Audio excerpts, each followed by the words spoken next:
কাঁদবে না, নাটক করবে না, একদম একদম নাটক করবে না। এদিকে ঘোরো, আমার দিকে, এদিকে ঘোরো।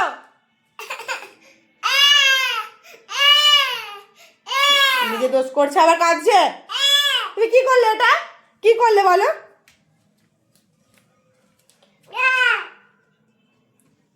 এমন টান মারলো এখান থেকে পুরো পড়ে ভেঙে গেল।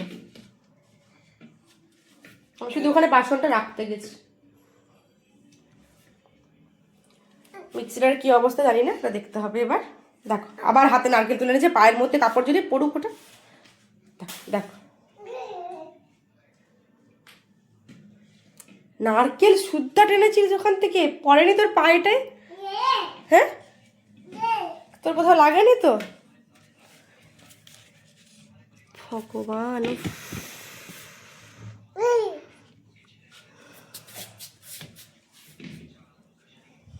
দেখি এটা কি অবস্থা।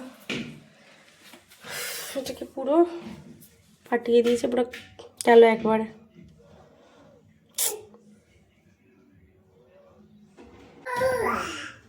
দেখো ওটা করেও, এটা করেও মানে শান্তি নেই।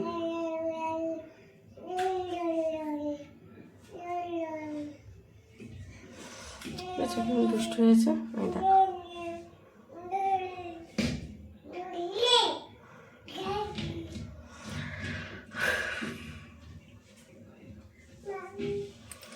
সারাদিন এই চলে এই চলে। আমরা আলুর যে জায়গাটা আমি দেখাচ্ছি তোমাদেরকে, দেখো আমি কোথায় গেল সেটা, এইটাতে একটা আলু পেঁয়াজ রাখতে অস্তিত্বই নেই এটার, আর কিচ্ছু ব্যাপার নেই। এটা আলু পেঁয়াজ আর রাখাই যাচ্ছে না। আলু পেঁয়াজ এটাতে রাখলেই আলু অন্য জায়গায়, পেঁয়াজ অন্য জায়গায়, মানে খুঁজে পাওয়া যাচ্ছে না আলু পেঁয়াজ।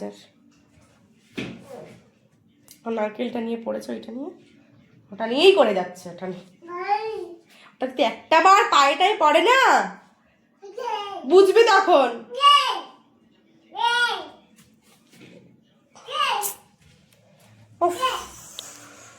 এটা হচ্ছে মিশুকের শাস্তি। এই বিটের মধ্যে দাঁড়িয়ে থাকবে ও, কিছুক্ষণ দাঁড়িয়ে থাকতে হবে বিটের মধ্যে। না, এটাই শাস্তি তোমার। নামতে পারবে না এখান থেকে, নামবে না আমি যতক্ষণ না নামাবো। এটাই তোমার শাস্তি। তুমি কেন টানলে ওইসব? আমি যখন তোমাকে না বলছি দাঁড়াও বাবা পড়ে যাবে গায়ে, তুমি কেন শোনোনি? চিৎকার করো, আমি এরকম চিৎকার করি। এটাই শাস্তি তোমার। না নামাবে না, বদমাস কথাকার একটা। ভেঙে দিচ্ছি তো কি হয়েছে? আবার আসবে, নতুন আসবে। পুরোনোটা না ভাঙলে নতুনটা আসবে। খাইয়ে দাইয়ে ওর বাটিটা রাখতে গেছি, মুখটা এখনো মোছা হয়নি।